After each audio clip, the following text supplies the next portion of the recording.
नमस्कार दोस्तों, आज मैं आपके सामने एक नई वीडियो के साथ उपस्थित हूँ। आज का मेरा टॉपिक है इंट्रोडक्शन टू इंग्लिश ग्रामर।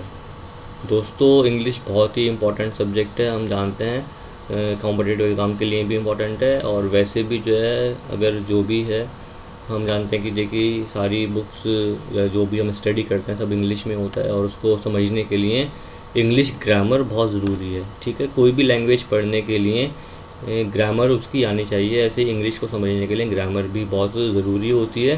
तो इसलिए आज हम समझेंगे कि इंग्लिश ग्रामर में क्या चीज़ पढ़नी है, जिससे कि एग्ज़ाम पॉइंट ऑफ व्यू से भी हमारा सिलेबस कवर हो जाए और इसके अलावा जनरल पर्पस के लिए भी हमारा सिलेबस कवर हो जाए। और जो मेन टॉपिक्स मैं इसमें कवर करूँगा वो हैं, first is subject verb agreement, second topic is verb tenses, the structure of sentences, third is conditional sentences, fourth is direct and indirect speech, fifth is active and passive voice, and next is modifiers, then parallelism, उसके बाद use of pronouns, and last is idioms and phrasal verbs।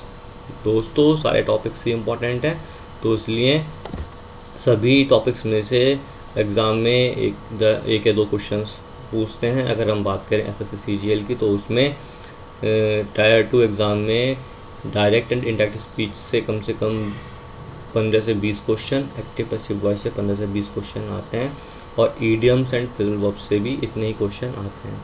और बाकी जो topics हैं इसमें, जैसे subject verb agreement हो गया या फिर modifiers, parallelism, use of pronouns, इससे जो क्वेश्चंस बनते हैं वो हैं स्पॉटिंग एरर टाइप्स से। एरर टाइप्स, तो इससे भी क्वेश्चन कम से कम 15 से 20 बन जाते हैं।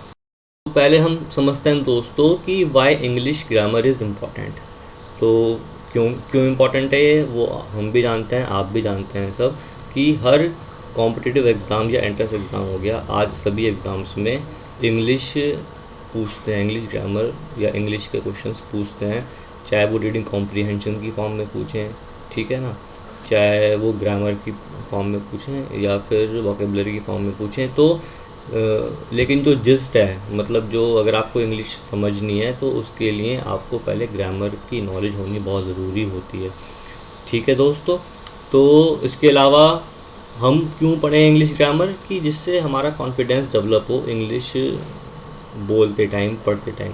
क्योंकि अगर हम सेंटेंस का मीनिंग ही नहीं समझ पाएंगे कि why we use helping verbs, why we use verb first form, second form, why we use ING, अगर हम ये चीज़ नहीं जान पाएंगे तो हम सेंटेंस का मीनिंग भी नहीं निकाल पाएंगे, गलत निकालेंगे, उसको गलत समझेंगे।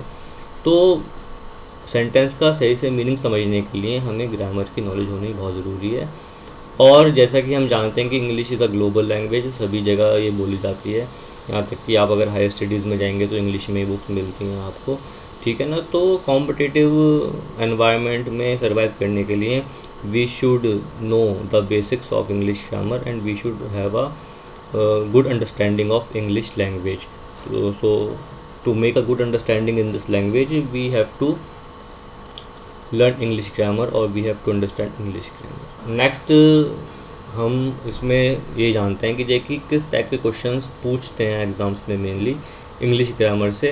तो जैसा कि मैंने बताया कि एरर स्पॉटिंग पूछते हैं, फिल इन द ब्लैंक्स पूछते हैं, sentence improvement, phrase replacement, direct and indirect and active and passive voice. दोस्तों, हर एक टॉपिक से कम 15 से 20 क्वेश्चन पूछते हैं टायर 2 एग्ज़ाम में। तो बहुत ही इम्पॉर्टेंट टॉपिक है ये, बहुत ही इम्पॉर्टेंट सब्जेक्ट इंग्लिश ग्रामर। कम से कम 120 नंबर तक का आपका कवर होता है पोर्शन इंग्लिश ग्रामर से। दोस्तों, तो आज हम समझते हैं कि ये स्ट्रैटेजी हमारी क्या हो इन क्वेश्चंस को करने के लिए। जो इंग्लिश ग्रामर सब्जेक्ट से क्वेश्चन आएंगे उनको करने के लिए हमारी स्ट्रैटेजी क्या होनी चाहिए।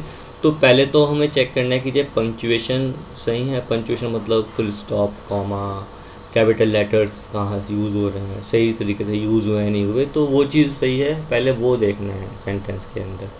इसके बाद चेक करना है वोकेबलरी मिस्टेक तो नहीं है, मतलब जहाँ पे वर्ड रिक्वायर्ड है वो उस जगह वर्ड यूज़ किया है नहीं किया, हमारा कहीं पे रिक्वायर्ड है सपोज ब्यूटीफुल हम यूज़ कर रहे हैं अगली, इस टाइप से मतलब वोकेबलरी मिस्टेक तो नहीं है।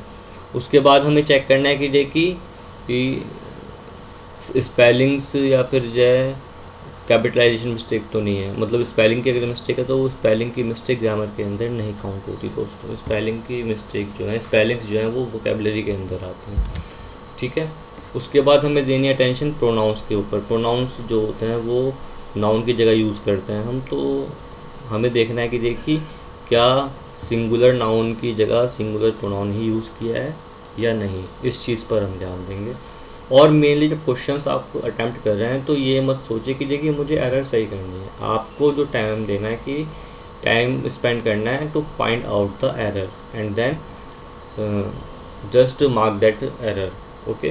क्योंकि इतना टाइम नहीं होगा आपका कि देखिए आप ये सोचेंगे देखिए अच्छा इसमें कौन सा रूल लग रहा है। रूल्स को अपने माइंड में रखिए और जल्दी से नेक्स्ट क्वेश्चन पे स्विच करना है, क्योंकि 120 मिनट में 200 क्वेश्चन करने पड़ेंगे दोस्तों आपको। उसमें भी चाहे 10 मिनट ऐसे वेस्ट हो जाते हैं, तो लगभग जो है 110 या 100 मिनट में 200 क्वेश्चन करने पड़ेंगे आपको।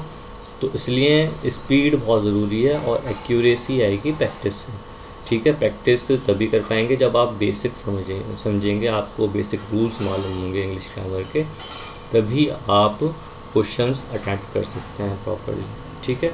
तो 2 बात ध्यान रखना, एक तो बेसिक समझना है, जो भी रूल्स हैं उनको लर्न करना है, प्लस प्रैक्टिस।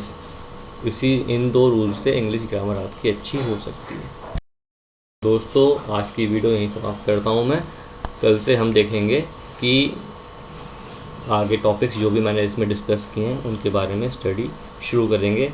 मैं समझता हूँ कि देखिए ये वीडियो आपको अच्छी लगी होगी और जो मैंने बताया वो आपके लिए कहीं ना कहीं यूज़फुल होगा। अगर मुझसे कोई गलती हो गई हो तो मैं उसके लिए माफ़ी चाहता हूँ, हो सकता है मैं कुछ चीज़ भूल गया हूँ, ठीक है ना। बट जो भी इन्फॉर्मेशन इसमें से आपके लिए सही है उसको आप लीजिए, जो चीज़ गलत है या जो चीज़ आपके लिए रेलेवेंट नहीं है आप उसको छोड़ सकते हैं। ये मैंने जो है ये मेरा पॉइंट ऑफ व्यू है, हो सकता है सही हो सकता है गलत हो, ठीक है ना। बट मैंने अपनी तरफ से पूरी कोशिश करी है इसको सही से पेश किया जाए, आपके सामने सही इन्फॉर्मेशन रखी जाए। तो दोस्तों धन्यवाद, आपने मेरी वीडियो देखी और उसको जो है अपना प्रीशियस टाइम दिया, इसके लिए धन्यवाद दोस्तों। नमस्कार।